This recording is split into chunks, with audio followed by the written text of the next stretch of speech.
like to welcome you to Boy Meets Wellness, a podcast that discusses the complexities, celebrations, and challenges of building a wellness ritual as a BOI, a person who is born obviously incredible. You are now listening to Boy Meets Wellness with poet, motivational speaker, and wellness lover, Evolve Benton. BOI, born obviously incredible, especially when you wear it pretty. Welcome to Boy Meets Wellness. What's good, folks? Happy 2019. First and foremost, I'd like to thank you all for your patience. I know it's been a while since I dropped a podcast, but 2019 has been a year for me to reconnect and reset. The exciting thing about this next interview on Boy Meets Wellness is I had the amazing opportunity of sitting down with my big brother, Miller, my brother from a queer mother. But before I let you know more about my big bro, I want to share some wellness tips with y'all. What I like to say to y'all is grief is real, y'all. January 19th, my grandmother passed away, and while I was out of the country in Costa Rica, right, I'm on vacation. I'm literally getting off the plane, going through, where you get your passport stamped and all that, and I'm getting calls and texts and Facebook messages about my grandmother's transition. And this is actually the reason that it's taken me so long to update this podcast. I've been in so much pain and sadness, and I honestly miss her so much.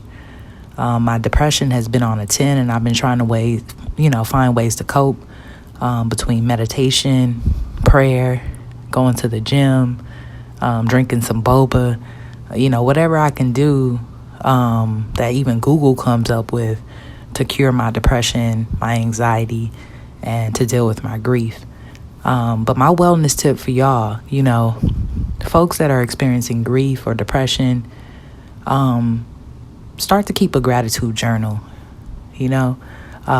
Recently I had a really challenging night with my partner, and I was going through grief and I was blowing up. I wasn't being a nice person. And something that set with me, that she said to me during that time was like, you don't realize how much you have to be grateful for. So the next morning, I started getting back into my gratitude journal. And what I usually do is, write 3 to 10 things that I'm grateful for, just on a line. Number 1, I'm grateful for waking up this morning. Number 2, I'm grateful for the water that I have that is clean and that I'm able to drink. Number 3, I'm thankful for my partner, right? Just the different things in my life that I'm thankful and that I have gratitude for. I realized that I couldn't do this alone, but, I'm not ready for a therapist. So I just decided to start off with the gratitude journal. And I give that advice to y'all, for my folks that are depressed, sad, experiencing the dark side of grief. I see you, I am you, and I love you. So again, I'm beyond thankful for life, for this moment, and to be back podcasting with y'all. I've missed this experience to be able to talk and share with the world my thoughts on wellness, well-being, and being a boy, being born obviously incredible.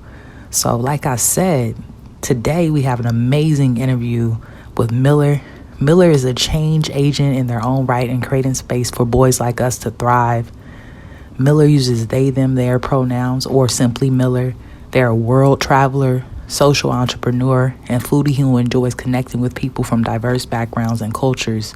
They've held leadership and executive roles in both the nonprofit and corporate sector, and is passionate about advocating for empowering others through leadership development and diversity marketing, digital marketing, equity, inclusion, and strategy.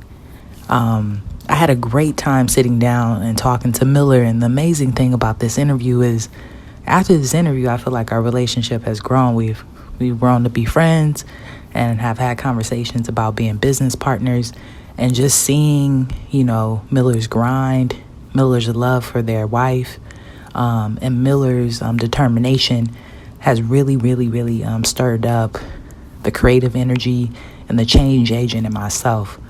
So I hope y'all enjoy this interview.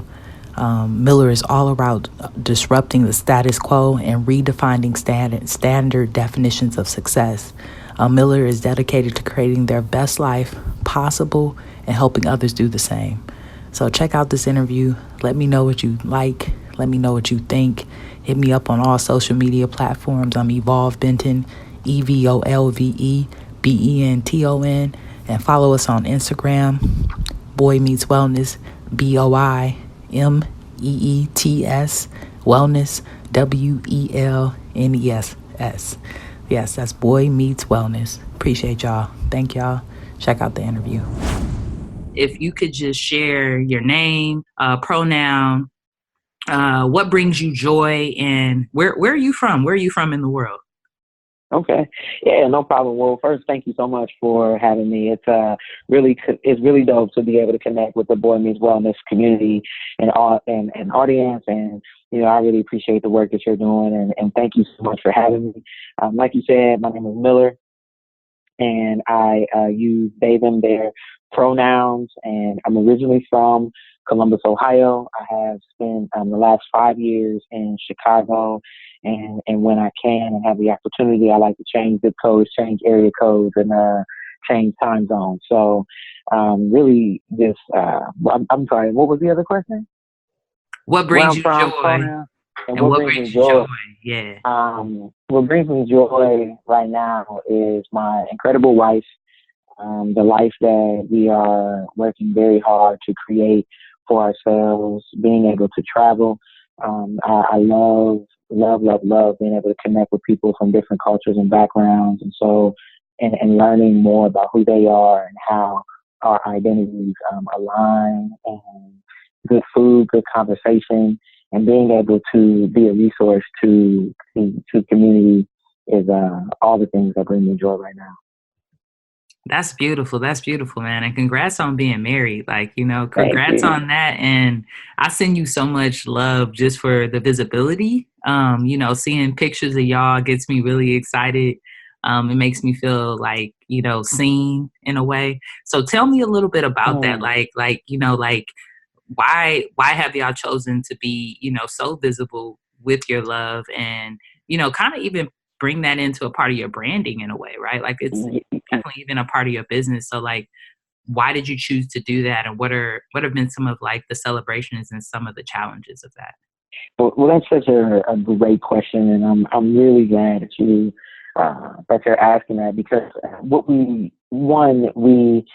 we're both young Black queer people who are really just trying to navigate life in a way that is authentic and be able to experience things wholeheartedly. And one of the things that was important to both of us was to be able to have family. And as a lot of people know, particularly in the queer community, sometimes there are dynamics in families and the families that we're born into that don't allow for us to be our whole selves. And my wife is a goddess. She's amazing, and from the moment that we met, I knew that this was something different, and we decided very early in our relationship to get married. We actually just got married February of 2018, and so we decided that this was something that we wanted to do as a commitment to ourselves, but also as a form of resistance to what society is using as the status quo for what marriage is supposed to look like. And as a result of that, like you said, it's just become a part of who we are in not only our brand and our identity, but how we show up in the world. And so to be queer and married is something that we don't see often. And we found that as we are looking for, support and being able to connect with other couples who were going through some of the same things that we were going through and are still growing through, it became increasingly clear that this is the type of representation and visibility that we didn't see, particularly amongst people of color. And so we decided that when we decided to do this, we also decided that we were going to live out loud, live authentically, and be as visible as possible, and not just the highlight reel either. Not just the smiling pictures and the things when things are going well. Like, we both talk about in our different platforms, like some of the challenges that we experience. And so from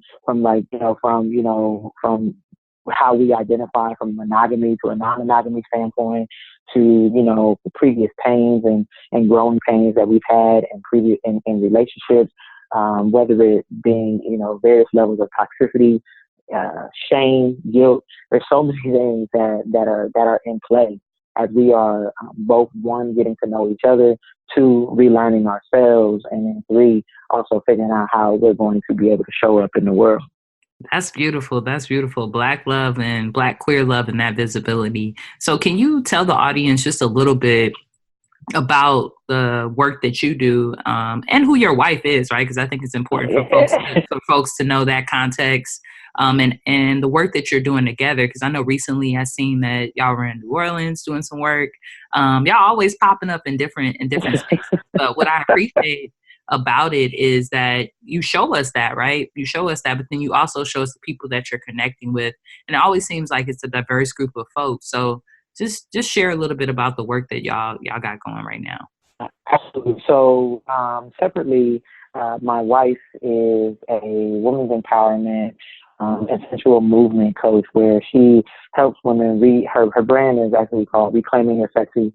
And through this movement, she allows for women to elevate their voices, women and people on the femme spectrum. She allows for them to reclaim their power, reclaim their voice, and reclaim their sexy through various avenues of sensual movement and self-exploration. And she runs an Instagram platform. My wife's name is Rashida Kambe Miller, and she runs an Instagram platform that has about 34,000 followers right now. And she uses her platform to elevate the voices and the experiences of femmes where otherwise they might not be seen or heard.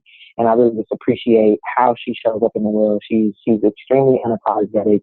She's authentic and raw, and it's something that you don't see. And her sexual identity and sexual expression is hers, and she owns that, and she has that power to be able to allow for other people to do the same. And so I'm always very proud. I'm very proud of the work that she does. And when you reference going to New Orleans, she actually was invited out to teach a workshop with another woman, and I do operational support for her. So I do some of the back of the house, from whether it's capturing content to negotiating contracts, just being emotional support for her, whatever she needs when she's teaching. I try to show up and be someone who is additional ears and hands and uplift her and make sure that people see that this is possible, that you can have your own, that you can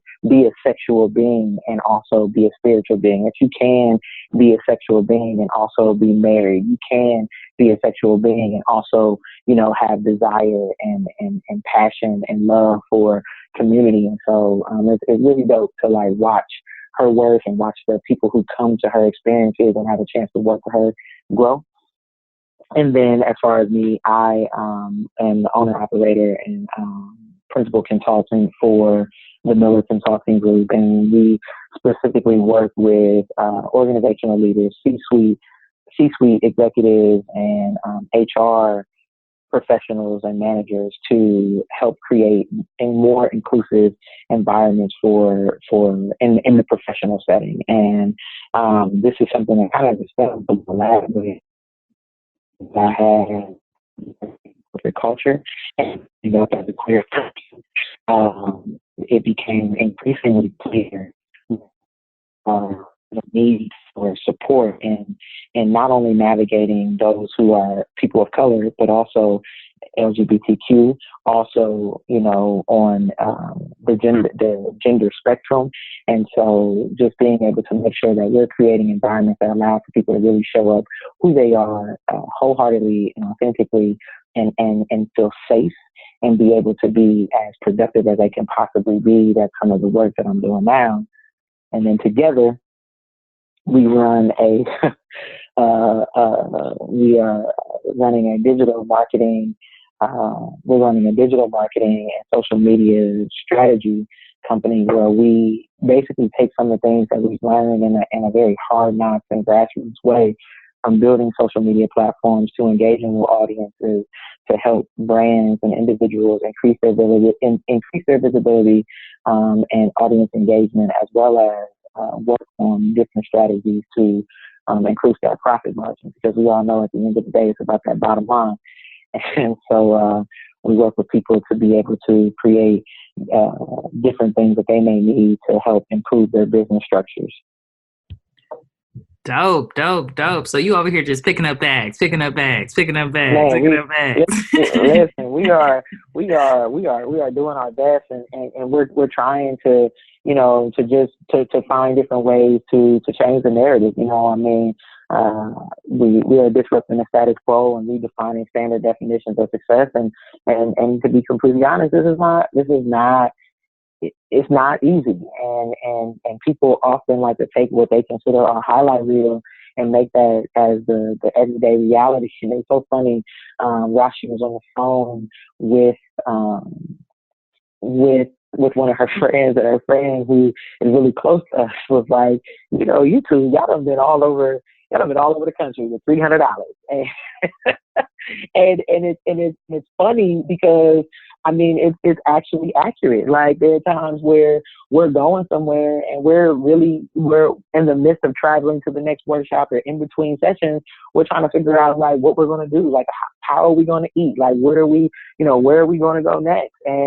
And for somebody like me, who again comes from a corporate structure, like that's alarming and stressful. Like, I'm like, this is not the structure that I envisioned or thought was going to be the reality, but it's something that we're learning to grow through and work through, and just and really allow. And what it has done is allow for us to truly create the life that we want to live. Audre Lorde has. I feel like we can't be two queer people on having this conversation and not bring up the mother of the good Lord, if you will. Ashe. And the litany for survival, and that was introduced to me recently by an organization called Brioxy, ran out of Maryland, and the founder of that, Cole, had introduced this piece to me, and when I read it and I think about this, and I'm thinking like, it's like we were never meant to survive, and I'm like, and you're right. And so now what I like to add to that is, not only are we, if we weren't meant to survive, then the alternative is for us to thrive. And so we are wanting to find ways to create the best life possible for ourselves, and hopefully do everything that we can to help those around us and other people be able to do the same. That's hella dope, man. And it's very inspirational to see. And thank you for sharing, some of the challenges with being like a social entrepreneur and doing this work. So what I was thinking is, I know you left the corporate world, but I don't know a lot about your journey. So can you share a little bit of the audience, just a little bit about, what kind of work you were doing? And then also, how did you make that transition? Because even in your bio, you saying you got married and really made this decision to leave corporate America, leave a 6-figure salary, to claim your freedom and to claim your joy. So, where were you? What were you doing, and what light bulb, hit you, and you were like, I have to do this for myself. Ooh. So first, even just hearing that, walking away from a 6-figure salary, like, I mean, it's painful. It still hits me in the chest. And I have experience from, I've held executive and leadership roles in both the nonprofit and corporate arenas, and and in that, from being an executive director for a large nonprofit to leading an organization with a $24 million budget to managing a $500 million portfolio, and somewhere somebody is like, those numbers are huge, and then there's someone that's like, yeah, I do that on a daily basis. My company pushes out, 1 million, 2 million, 3 million a day. And so there's different levels to being an organizational leader. And I was climbing the corporate ladder. I came in, I was ambitious and audacious and really a young professional that had my eyes wide open and was set on that C-suite lifestyle. I wanted the corner office with the incredible view and the Tesla and the sweet condo and the wife and the kids and all that jazz. And what I started to find is that I kept hitting barriers and roadblocks every time. It wasn't even a matter of a glass ceiling. Like there were times when I couldn't even see anything above the position that I was in because I was literally being told that I wasn't right for the role, that what I brought to the table wasn't valuable, and that was hurtful. And I thought that, you know, having gotten a degree, you know, I bought into the American dream. I went to school, I got a degree, and I went out and started pursuing and get this good job. And when I finally got to the point where I reached that 6-figure salary, I literally thought I had made it. And you know, it afforded, and I'm here to say that it afforded me a lifestyle and opportunities that I would not have had otherwise. For example, I don't say this to, as the expression goes, I don't say this to impress you, I say it to impress upon you. There's different ways in which you can live, but like, for example, last year I went to Brazil, Aruba, and Cuba, all in the same year. And it's like, you know, I couldn't believe it. I was like, what is my life right now where I'm able to have these experiences as a Black, queer, gender non-conforming person, to be able to travel the world in this way and have these experiences. And a lot of that was attributed to the salary that I yielded. But what I wasn't dealing with and what I wasn't sharing is the emotional and mental harm that was taking place, and how I was literally having my spirit depleted walking into some of these spaces. Not just one. I'm not just talking about the last experience. I'm talking about just a culmination of experiences where, you know, not only, I mean, I'm being misgendered. My identity is not being, you know, accepted. People are telling me not to bring my quote unquote personal life into work. And I just think that's poor leadership. At the end of the day, it's poor leadership to tell somebody to not be themselves, because who you hire is a direct reflection of your company values, and how you are able to elevate and develop them is a direct reflection of leadership. And I found myself having to be personally responsible for any move and any promotion and any advancement that I was making in my career. And so when the decision to walk away from a 6-figure salary is something that this happened February of 2018 also. So February 2018, I had this spectrum of, like I was saying in my bio, from getting married to walking away from a 6-figure salary, because that all happened in a matter of 20 days. You know, in the same month, I left my job and got married, and in that order. So that, you know, I will use this as a point to shout out my wife, because she obviously wasn't in it for the money, because when we got married, I didn't have any money. Hello. And she was more interested in my well-being and how what my experience was, and how she could edify and elevate me, and then I was wanting to do the same for her. So I say all that to say that the decision, I wish that I could say that the decision was fully fueled by this idea of, I'm going to go out here and I'm going to become an entrepreneur and I'm going to win and I'm going to be successful and all of these things. But it was mostly fueled by a level of self-preservation, that it would either continue down this road and run the risk of God only knows what, you know, of various health challenges and et cetera. And so it was kind of a decision that happened out of circumstance. And what I am proud of is that it was a decision that I made and wasn't a decision that was made for me. Yeah, that's the real blessing, right? I was reading an article yesterday, and it was saying that 1 in 3 trans people experience transphobic discrimination in the workplace, right? And you know, and one of the first interviews that I did with Kay Martinez, that was because they got fired, right? So really, this lens of like, it can be like, it could be either you step away, or literally the company blackballs you. And a lot of times when folks get fired, they're not able to, you know, move into another position for quite a long time. So what are some tips that you would give boys? You know, what are some tips actually that you would give couples really who are trying to work together, right? Like, and to do business together, right? Like, because I know you say you do operations and all that, but y'all also like are in a relationship. So I know that there's definitely some challenges when it comes to loving and working. So what is some advice that you would give folks who are in Mm, relationships, whether it's, romantic or even business as far as family, right? You could have a cousin or you could want to start something with mhm. your auntie, right? Like what advice would you give folks on how to set up boundaries and how to create a good working relationship with the ones we love?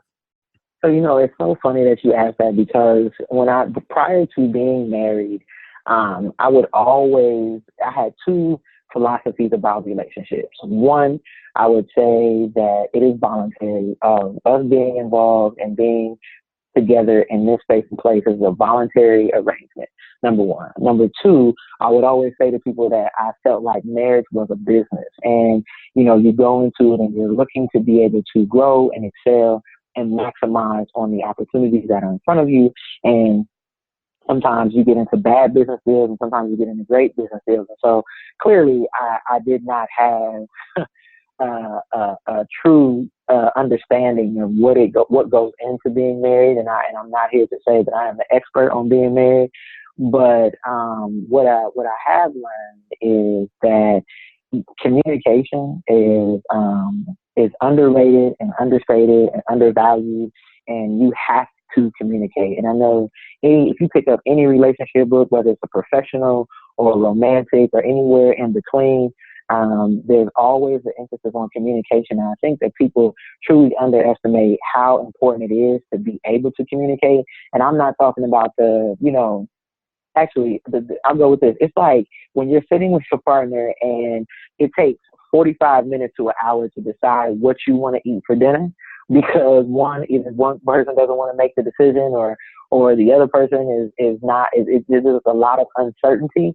Just try to apply that to everything else. Like, and just imagine, because you would think that selecting dinner would be a relatively simple task, but there are challenges that are presented. And so working together, we always chuckle when we go and we have consultations with people.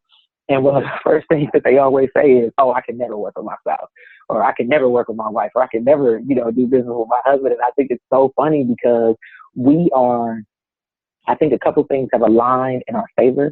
We're both Capricorns. We're both, don't give me the line about where my moon and sun and all this other business from the zodiac spectrum, but a lot of the things align for us in that realm. And so we're both very passionate about our work and we want to do well and we want to continue to get better. So I think that helps. The biggest challenge for me has had to be to recognize and understand that I am not her boss.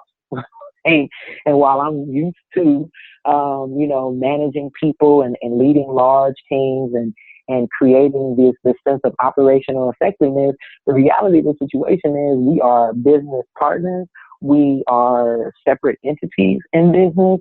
And so I'm not her boss and I can't, and I also am not able to, if we have a disagreement in business, we're really working hard to try to not make that roll over into our personal.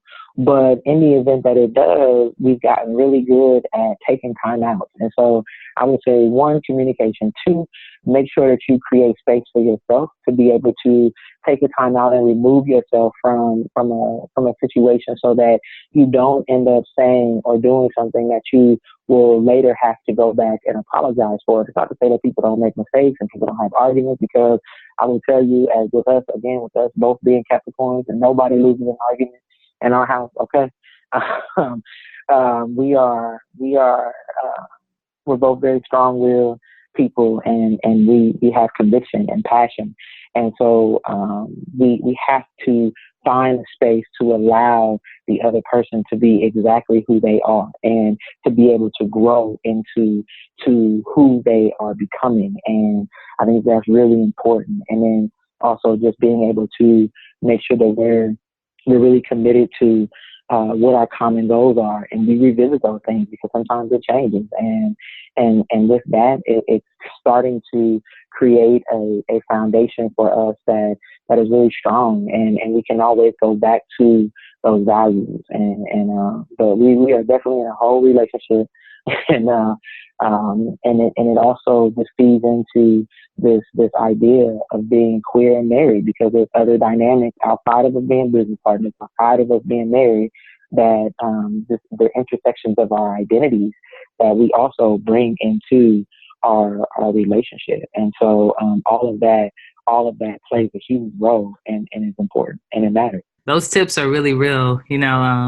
My partner and I, we definitely do some like social justice, diversity type of consultations and trainings together. And it's just interesting. It's interesting to see, even when we're working together, if we're having challenging times in our relationships, how the work is different, right? Like how it affects the work, it affects, it even feels different, right? But I think, one of the things that we've really been able to do is also create our own lanes, you know what I mean? Yeah. And I think that that's so important. It's great to have that work to come back to, but the fact that, she has a space to really like dance her ass off. I have a space to create my poetry and do what I need to do. So I really appreciate you giving that tip, because I think a lot of couples, even the ones that don't work together, don't create their own lanes and do that work enough. And I think that it's so important. And what I really appreciate about this conversation we're having is really like, we're talking about how do we do these relationships right? Because, right, like we've seen Bobby and Whitney. You know what I'm saying?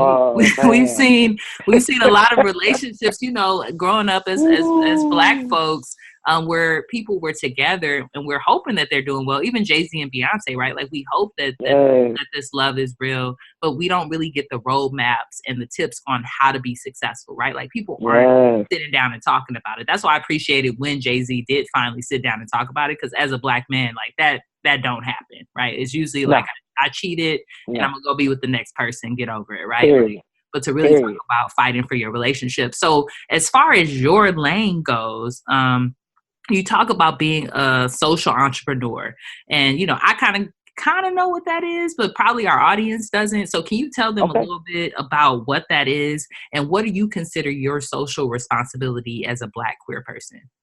Absolutely. So social entrepreneurship, how it is being, how we are defining it, is that we want to make sure that we are doing work that doesn't just increase our profit margin and put money into our pocket, but that we're able to find different ways to invest in, whether it be time, treasure, or talent, be able to invest into the communities that we care about and the communities that we want to see be able to be elevated. And so, I work very hard to create positive visibility for the communities in which we represent, and to be able to make sure that we're able to elevate the voices of others. And, Rashi does the same thing in her individual work. And then as far as the collective work that we do together, we try to work with clients that are wanting to they're either members of the community, or they're allies of the community, or they're willing to grow and learn more about how they can be of service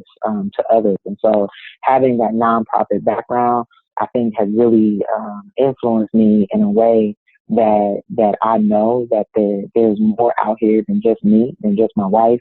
It's not just about us, and it's never been about me and just me. And so I want to make sure that there's an opportunity for other people to be able to grow with us in this journey, and we're able to elevate others. And so, for example, there are things like I host an event called Queer Karaoke. And this karaoke event was birthed from the fact that I love karaoke, and karaoke has become a engine for me to get over my fear of public speaking, to allow for me to show up in a way that is outside of my comfort zone, and it has really become like a personal and professional development tool.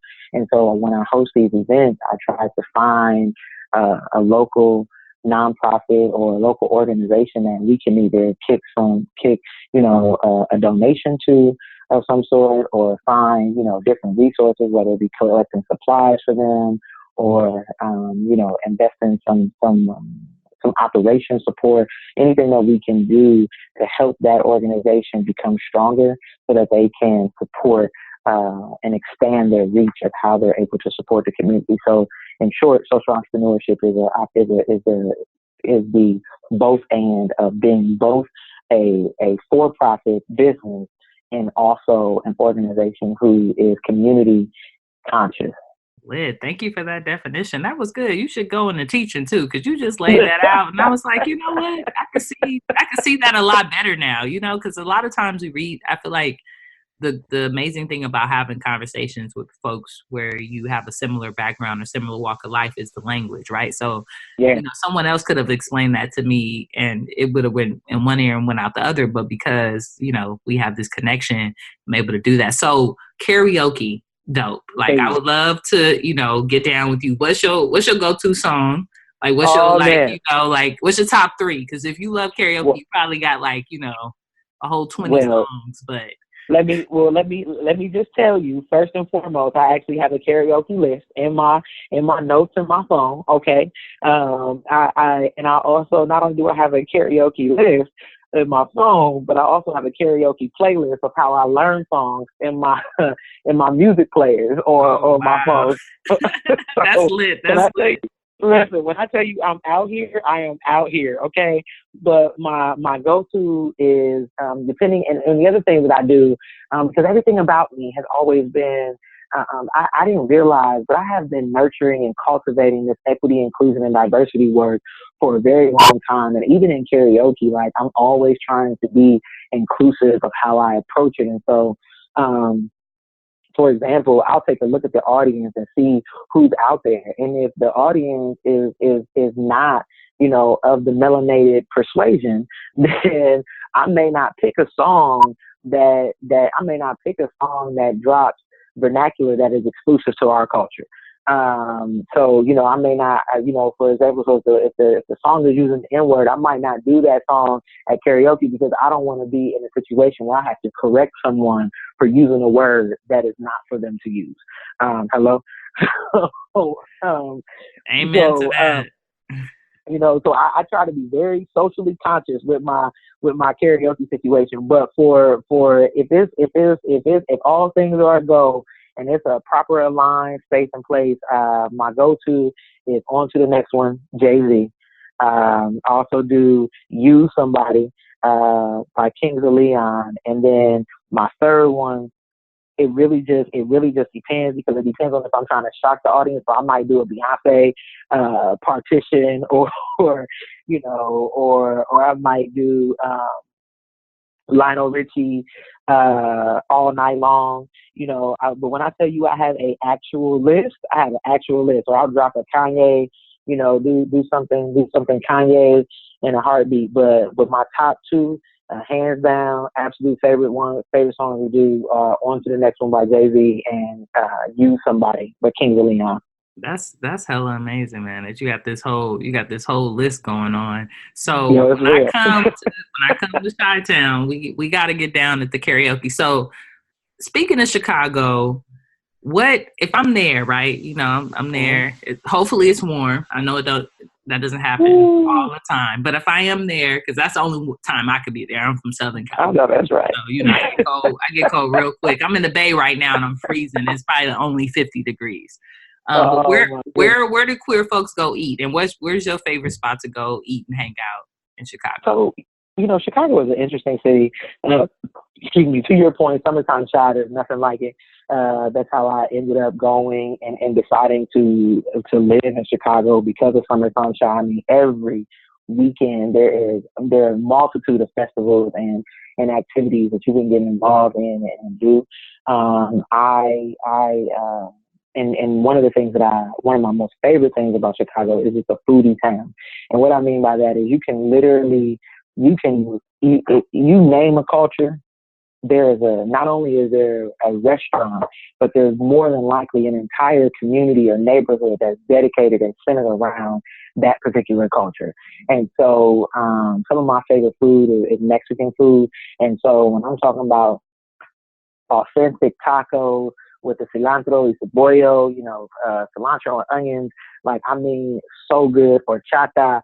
Oh my God. I love a good taco or chata in elote. Okay. And elote is like the street corn.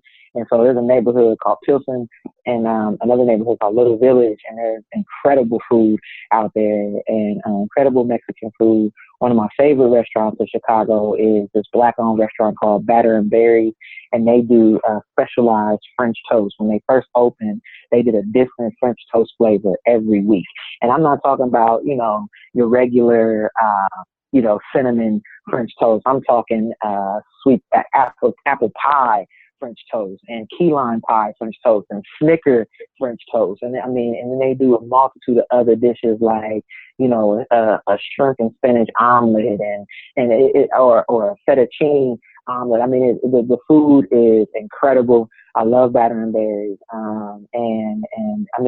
But again, Chicago, you really can't go wrong. It's such an amazing food town. And then as far as like going out, I love there's a queer family that runs this social event it's called Energy, and their group is called Small World Collective, and they host a party every Sunday for what they say is women and their buddies, and it's a party that is inclusive to anyone and under the queer umbrella, and they really try to create a very inclusive environment. And it's a dope experience. I really enjoy that. And once you get to Chicago and get involved in the social scene, you start to find different avenues and places and spaces that you can interact with. Like I host my party when I host my queer karaoke event, I host it at a queer owned space called Reunion Chicago, and that they tend to have a wide range of events and different things that support the queer community. And so once you start to just meet different people, there's a lot of different things that you can get involved with and be in touch with the community. So I really enjoyed my time in Chicago.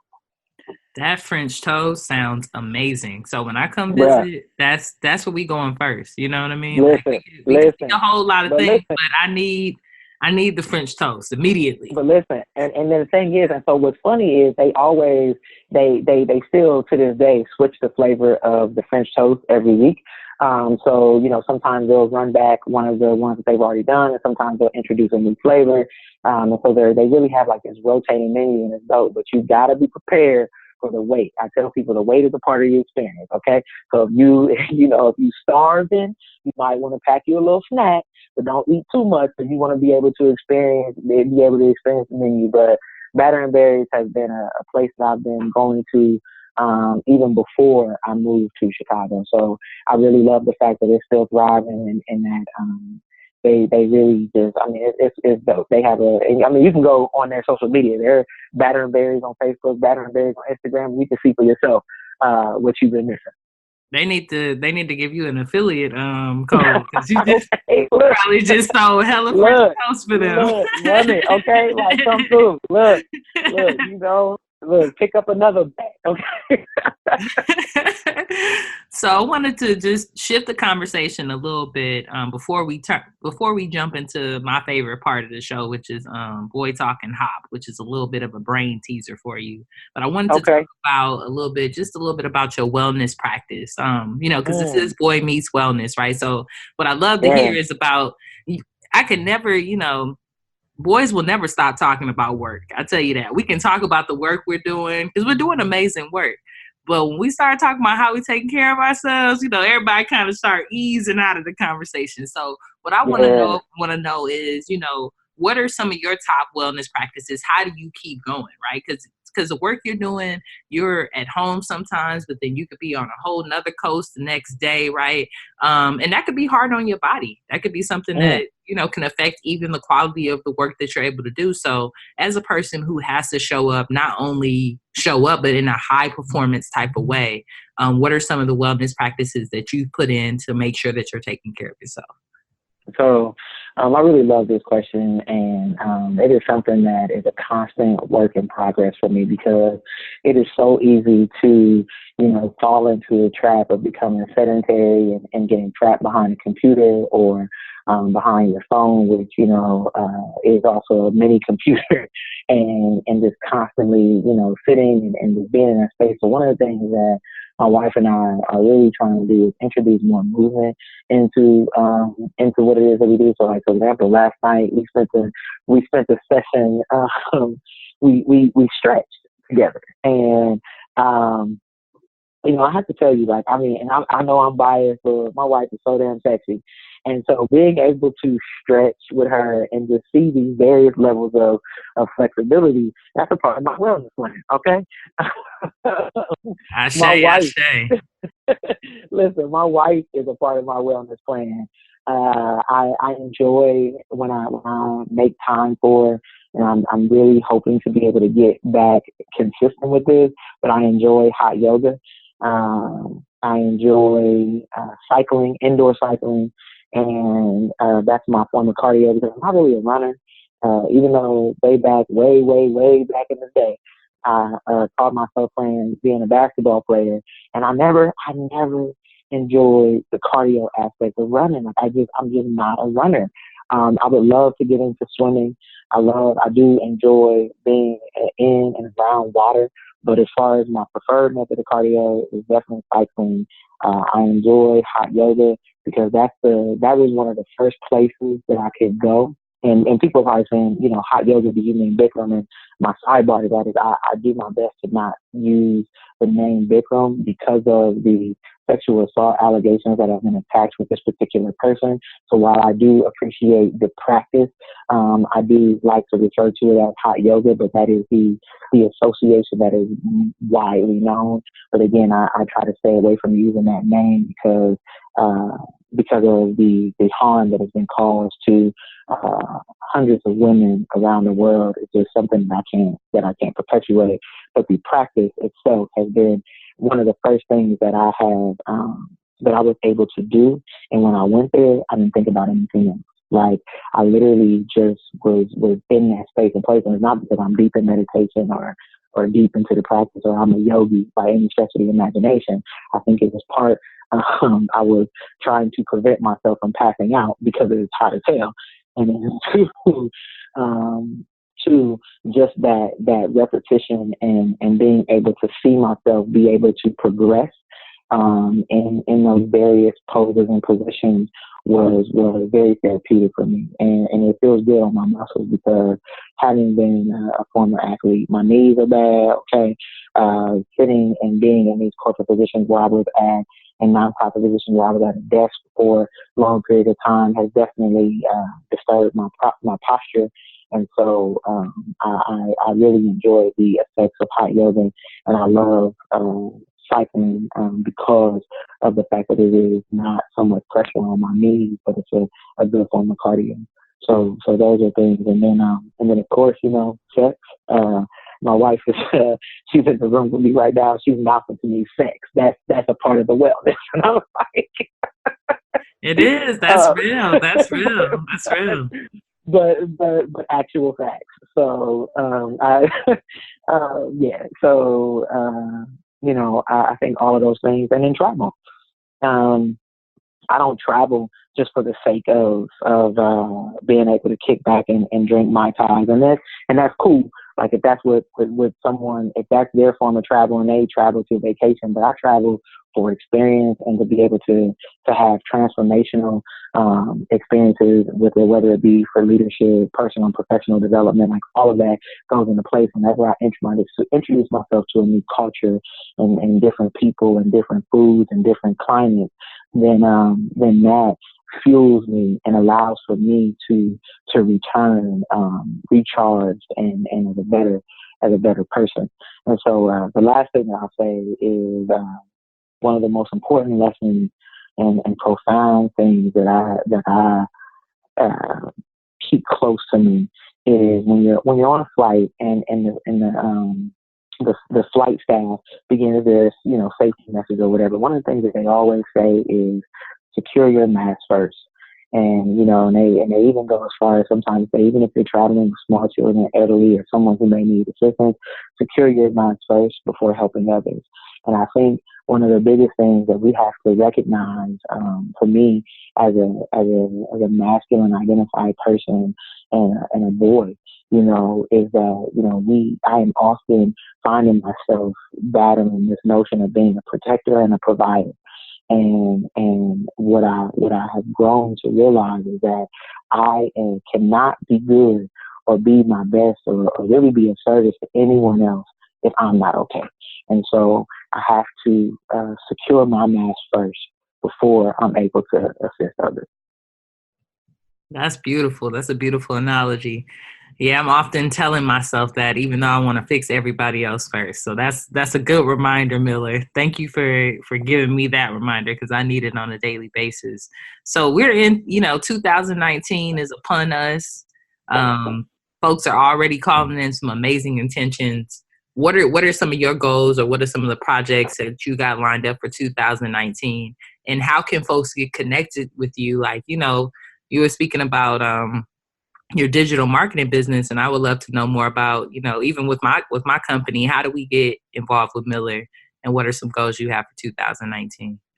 Hey man, well, I really appreciate you giving me the opportunity to share that, and to be able to highlight and elevate our business and who we are as professionals. But first and foremost, you can always find me on social media, Instagram, listed as Remix Your Style, and it's all the letters phonetically correct, and no spaces, no dash, Remix Your Style, and there, I tend to talk about life, leadership, and love, and one of the things that I'm really excited about for 2019 is us being able to kick off a new joint venture called Queer and Married. And here is going to be an exploration of queer love and storytelling. And we're going to, be able to interview other queer couples who are married and long-term committed relationships, and talk about the different dynamics and hopefully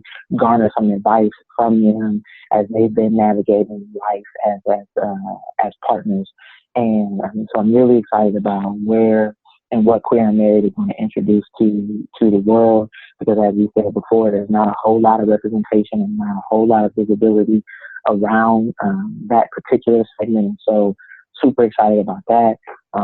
Looking to grow my consulting business in a way that, allows for me to have a greater impact with others, and hopefully get to the point where we'll be able to make proactive decisions with organizations instead of it being something where they're needing to correct or be reactive. Something happened back in November where Victoria's Secret, their chief marketing director, made some very harmful and ridiculous comments around trans and larger body women not being a fantasy, and so he couldn't see them being casted in the runway show. And so Victoria's Secret is a company that should call me. They should have called. They should have called before they made that statement, but after that situation happened, they should have called and allowed for me to be able to assist them with redirecting and really creating a safer space for not only their staff, but the communities in which they serve, because comments like that just should not be happening, and they should not be coming from brands of that stature. They shouldn't be coming from anywhere, but specifically brands of that stature. So I'm looking forward to being able to work on a larger scale to really be able to push equity, inclusion, and diversity. And I know people often say diversity, equity, and inclusion, but in my humble opinion, diversity should only come before equity and inclusion in the dictionary, because you can be diverse, but that doesn't mean that you're, have practices of equity, and it doesn't necessarily mean that you're inclusive. And so I want to be able to empower as many leaders within the corporate culture in the world, and also in entrepreneurs. And so really just excited about that. And then travel. I call for my wife and I to be able to experience the world in a way that is beautiful and transformative, and allows for us to be able to grow as people, and to be able to provide and be of a greater and better resource to our community. So just very, very, so much, man, so much for 2019, and relationships, man. I really building relationships. Yes, friendships. you know, to be able to have people like yourself that, you know, we can take, you know, our individual projects and also create, you know, collaborative projects and be able to put our skills to use to really again thrive. You know what I'm saying? Because we already know how to survive. That we already have that we know that our existence in itself is a direct reflection of that. We know how to survive. But, you know, for us to be able to come together as a community and really elevate and thrive is something that I'm looking forward to.